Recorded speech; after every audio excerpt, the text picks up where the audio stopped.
And this problem is our emotions. We seem to not be able to rise above our emotions, man. And in points and times and situations and matters where the mind, where rising into the mind and above the emotions is very necessary. It's very significant. It's imperative even, you know.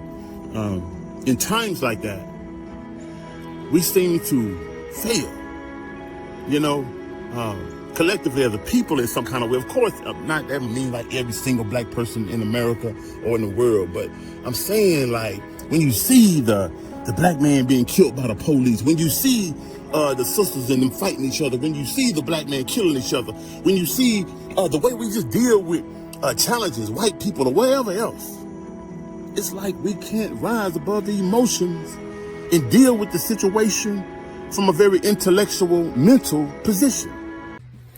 Okay, so am I saying that you're not supposed to feel? You're not supposed to have emotions. You're not supposed to get frustrated. You're not supposed to get upset. You're not supposed to yell, raise your voice. Did I say get frustrated? Get frustrated.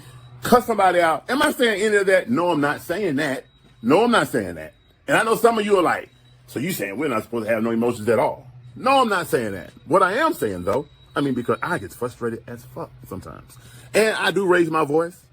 And I do get to yelling sometimes. However, I am never mad. Mad, literally, by definition, out of your mind. I am never out of my mind.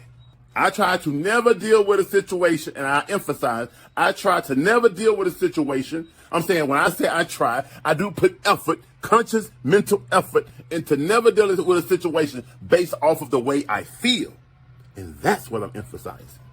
That black people have to get out of dealing with situations, people, circumstances, topics, subject matters, issues based off of the way we feel.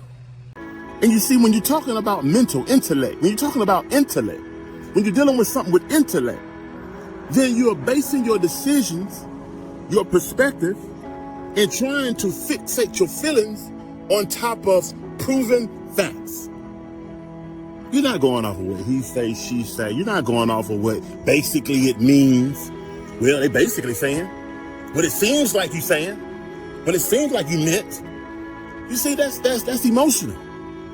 But you're checking yourself, basing the way you see things, basing the way you deal with people, you respond to people, you deal with situations, you respond to situations, concepts, places, experiences, all of this from a position of practicality, not common sense.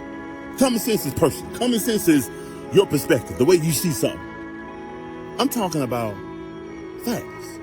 I'm talking about proven things.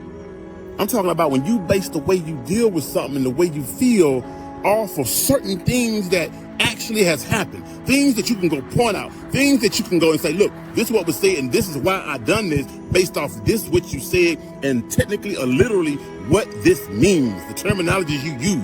And a lot of times, even in that example, we say things and then say, well, you know what I meant.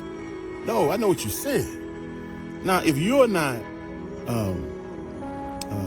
as in touch with the meaning of the terms you use, don't blame me for me understanding the terminologies you use according to the dictionary, according to the words or the laws or the authorities that govern the terminologies you use, in the context that you used it.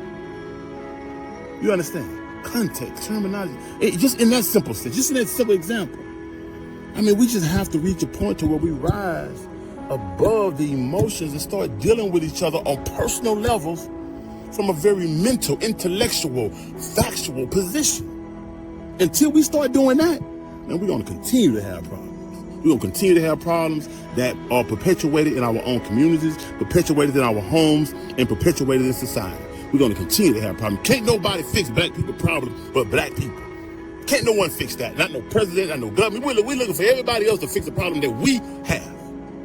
I don't care on what level that it's on. We want the world to change around us when we should be the one changing the world. But we got to first start with ourselves.